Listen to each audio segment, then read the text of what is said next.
On now, Wednesdays here on the program, we like to put the spotlight on the farm women's group, CommonGround. CommonGround is a group of farm women who want to be a resource for consumers who want to know more about how their food is grown. Joining us now is CommonGround volunteer Susan Littlefield from the Surprise area. Nice to see you today, Susan. Well, it's always good to see you guys. Yeah, thanks for making the drive.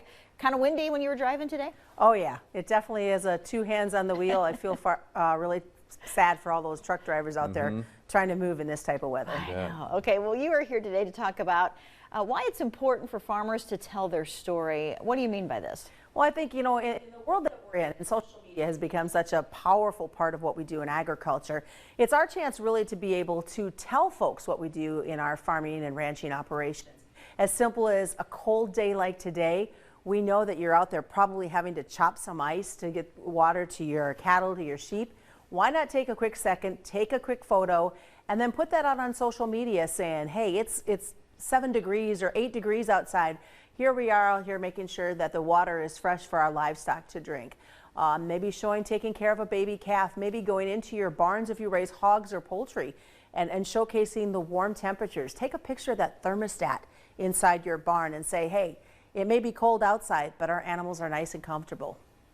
What do you think, Susan, is the main roadblock maybe for farmers not being able to share their story or maybe just not thinking about doing that? Maybe how can a roadblock like that be removed?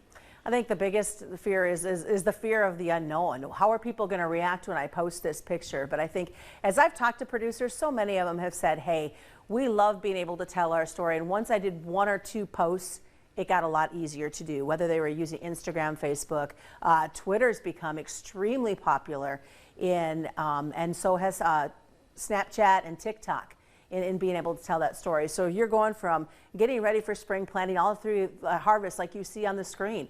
Zoom in, take a picture of what's going on and just tell your story. The biggest thing, John, is if you don't tell your story, somebody else is going to, and you know darn well they're going to miss that vital piece of information, and that's how false news comes about.